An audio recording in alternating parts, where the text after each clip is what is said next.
Muy buenos días, mi nombre es Humberto Luis Llanos, pertenezco al grupo 102-028 de Fusión a la Empresa.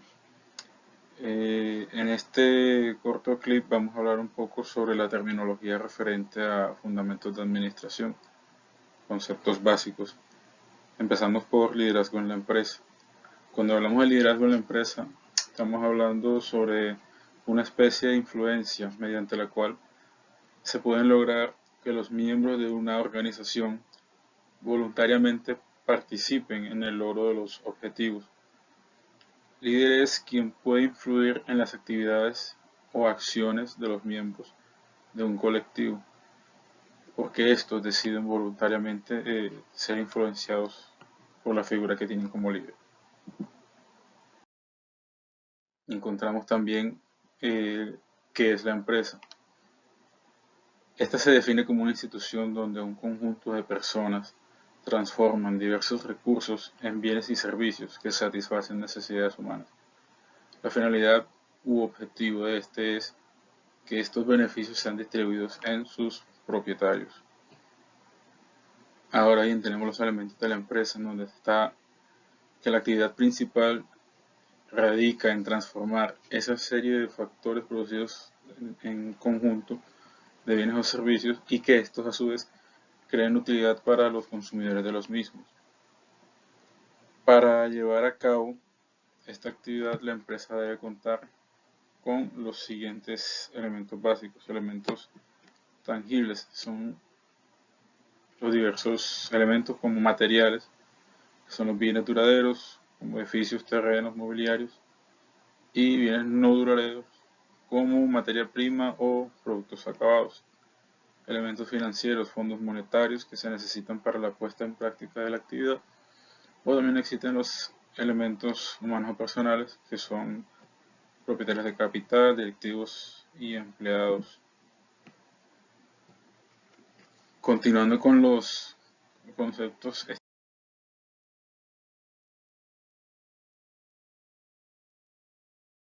los elementos intangibles.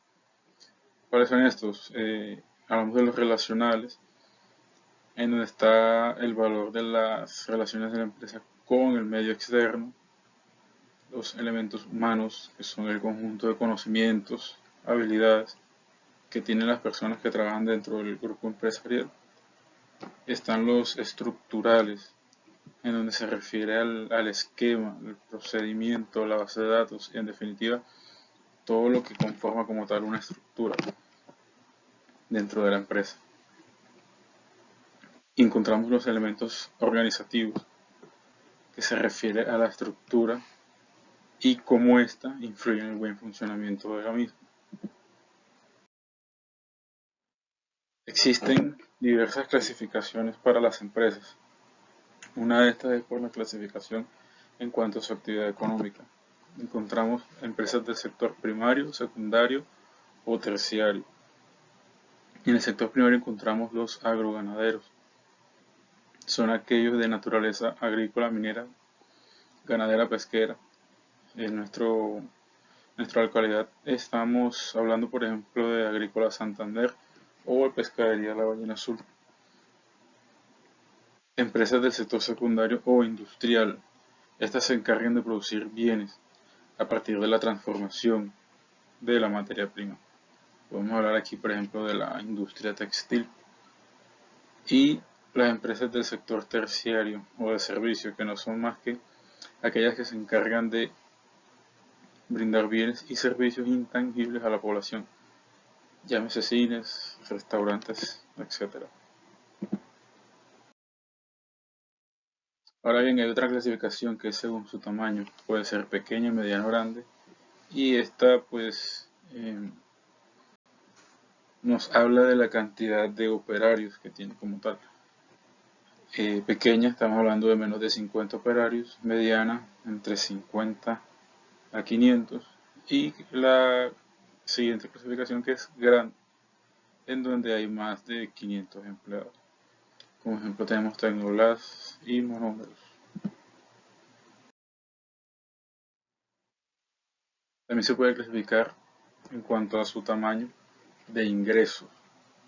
Esta clasificación pues, está establecida según el decreto 957 del 5 de junio de 2019.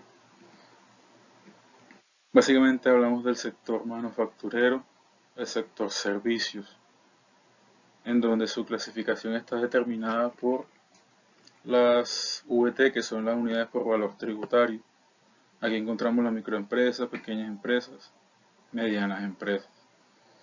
En el sector manufacturero estamos hablando de que los ingresos por actividades ordinarias anuales inferiores o iguales a 23.563 VT correspondería como tal a una microempresa.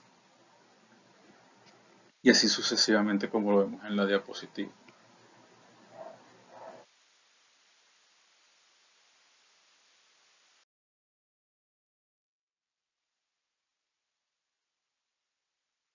Aquí vemos también en el sector comercio. También está el mismo decreto, el 957 del 5 de junio de 2019. Igual microempresa, pequeña empresa, mediana empresa. Ambas, en estos casos, siempre segmentadas de acuerdo a sus ingresos por actividades ordinarias anuales, dictaminadas por el VT, Unidad de Valor Tributario. También están, como otra clasificación, de acuerdo a la titularidad del capital. Encontramos empresas públicas, que son las que pertenecen al Estado o administraciones públicas, como el Departamento Nacional de Planeación. También están las empresas privadas pertenecientes a personas físicas u otras sociedades. Entonces, las BVA están aquí como ejemplo. Y las empresas mixtas, capital privado y público, como Transelca.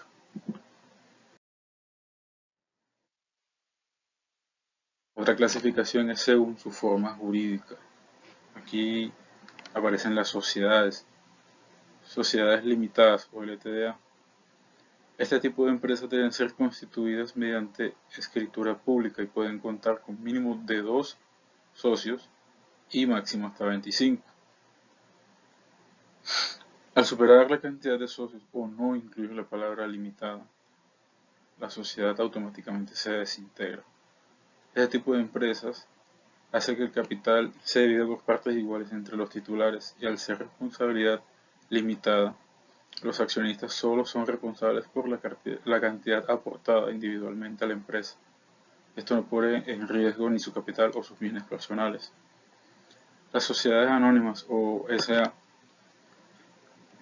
son sociedades que se usan más que todo por medianas y grandes empresas, las cuales están constituidas por mínimo 5 socios y en este caso no encontramos límite máximo de los mismos. Aquí las acciones son negociables libremente y los socios solo serán responsables de los aportes realizados individualmente. Seguimos hablando de las sociedades. Ahora encontramos la sociedad en comandita. Puede ser simple, puede ser también por acciones. Su razón social será el nombre completo o apellido de uno o más socios, con la expresión y compañía o la abreviación CIA, seguido de la abreviación que corresponda. Si es simple será SNC o si es por acciones será SCA.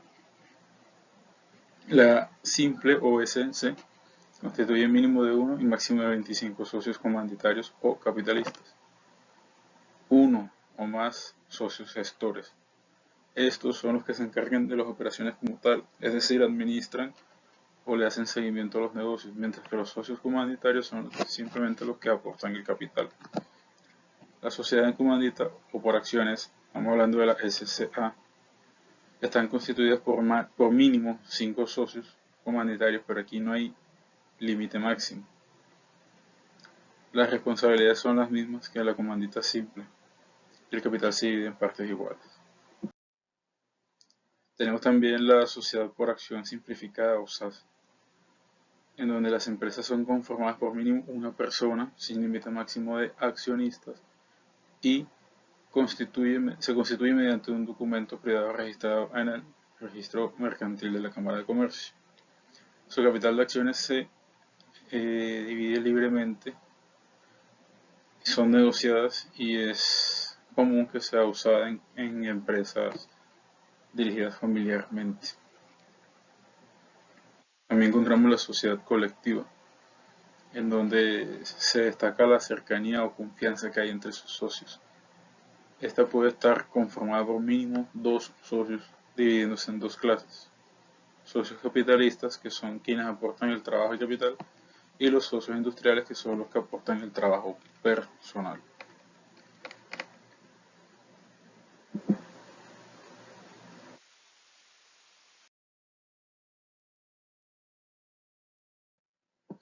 Ya continuando con la terminología, encontramos ahora la empresa virtual. Esta es una figura de organización ubicada sobre la tecnología del Internet, donde los actores más importantes en los que esta organización se divide se soporta en la web, con la finalidad de ampliar transacciones y operaciones en el mercado del ciberespacio, permitiendo mayor conexión entre el personal y la interacción con otras personas. Dicho sea de paso, pues aquí hacemos referencia al e-commerce. También está el empresario, continuando con la terminología. ¿Qué es el empresario? Es la persona física o jurídica que por sí misma o por medio de otros representantes ejerce actividad empresarial en nombre propio, con habitualidad, realizando una actividad organizada con el fin de producir bienes o servicios.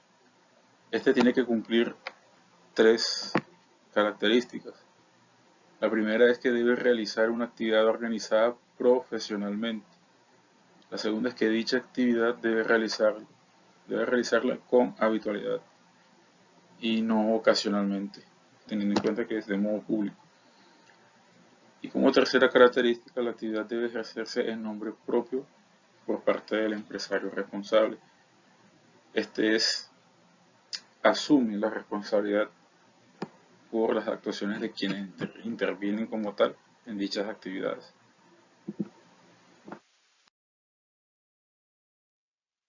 Emprendedor es la persona creadora de la empresa y con capacidad para hacer un nuevo sitio en el mercado. El acto de la dirección es el elemento administrativo que permite que se logre realizar de manera efectiva lo planeado por medio de la autoridad ejercida, basada en decisiones tomadas directamente o las que hace al momento de delegar conjuntamente. La misión de la dirección es tratar de hacer funcionar un grupo social haciendo que las tareas programadas den los máximos resultados posibles o alcanzables. La importancia de la dirección radica en su vínculo con los demás elementos de la empresa, ejecutando todos los procesos establecidos, influyendo así pues en la forma de conducta lo más deseado posible, lo cual servirá como motivación, y esto pues consecuentemente se traduce en mayor productividad. Gerencia es el eslabón más alto de la cadena de mando. Se encuentra integrada por el o los gerentes de la empresa. La gerencia se encarga de gestionar que todo funcione. Entre sus responsabilidades está la de organizar el trabajo del equipo en su totalidad, planificar las directrices de trabajo, controlar los tiempos de trabajo, establecer protocolos de seguimiento y contingencia, impulsar la productividad y pues obviamente la finalidad es que se procure el cumplimiento de los objetivos, a su vez pues ejerciendo de una especie de motivador. Gerencia política. En esta gerencia los altos cargos y los puestos administrativos clave son asignados en base a la afiliación y lealtades políticas. Gestión es la dirección y control de las operaciones dentro de una entidad pública o privada. Su finalidad es alcanzar los objetivos propuestos por la misma, hacia el alcance de la visión y obtención de mejora constante. Por último tenemos las TIC en la empresa. Estas son tecnologías de información y comunicación que hacen referencia al conjunto de recursos o medios que permiten la compilación, almacenamiento, transmisión de información, cual archivos de voz, datos, textos o imágenes. Estas tecnologías pueden abarcar las operaciones de la empresa, incluyendo equipos, redes y software. La empresa siempre debe contar con un diseño de políticas para el uso de estas tecnologías de información, tanto para administrativos como para trabajadores o colaboradores. La finalidad es que estos no las usen con fines no éticos o extralegales. Empresarialmente las TICs están muy ligadas al comercio. En los contratos de dicho comercio electrónico, el proveedor tiene una fuerte información que influye en los datos que se le permiten con el objetivo finalidad de ser competitivos en un ambiente de mercadeo virtual. Como contenido bibliográfico tenemos lo que estamos mostrando aquí en pantalla y no es más. Muchas gracias por su atención y nos vemos en un próximo video o actividad. Muchas gracias, saludos a todos.